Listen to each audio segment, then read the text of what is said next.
சற்று முன் கிடைக்கப்பெற்ற மிக மிக முக்கியமான செய்தி ஒன்று வெளியாகி உள்ளது. ஸ்டாலினுக்கு வரப்போகும் மிகப்பெரிய ஒரு புதிய பிரச்சனை.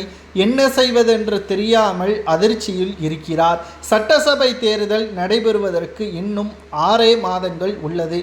ஆனால் திமுகவின் நிர்வாகிகளும் தொண்டர்களும் களப்பணிகளை மேற்கொள்ளாமல் தற்பொழுது வரை மக்களால் புறக்கணிக்கப்படக்கூடிய நிலையிலும் ஊருக்குள் திமுகவின் நிர்வாகிகளையும் தொண்டர்களையும் பொதுமக்கள் யாரும் அனுமதிக்கவில்லை.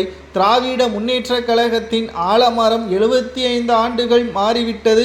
விழாவும் திமுகவினர்கள் கொண்டாடி வருகிறார்கள். ஆனால் இந்த சட்டசபை தேர்தலில் திமுக படுதோல்வியே தழுவும், ஏன் எதிர்க்கட்சி அந்தஸ்தை கூட இழக்க நேரிடும் என்ற தகவலும் ஆதாரத்துடன் கிடைக்கப்பெற்றுள்ளது.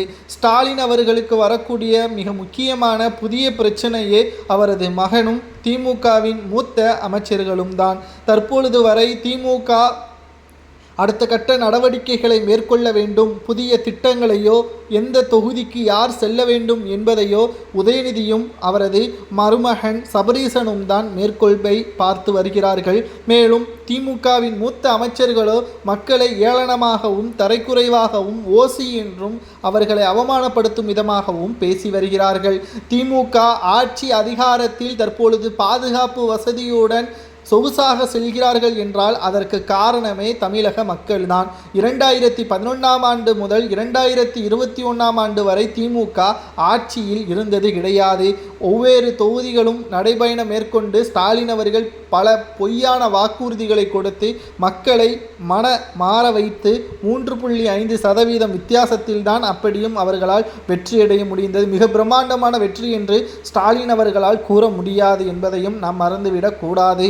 மேலும் சட்டசபை தேர்தல் 2026 நடைபெறக்கூடிய நிலையில் திமுகவின் ஒட்டுமொத்த கூடாரத்திற்கும் சிக்கலாக அமையப்போவது திமுகவின் மூத்த அமைச்சர்களது செயல்பாடுகளும் சபரீசன் மற்றும் உதயநிதி அவர்களது தவறுகளாலும் திமுக ஆட்சியை இழக்கும் என்ற உளவுத்துறையின் தகவல்தான் திமுகவின் தலைவருக்கும் தமிழக முதல்வருமான ஸ்டாலின் அவர்களுக்கும் மிகப்பெரிய ஒரு சிக்கலாகவே அமைந்துள்ளது.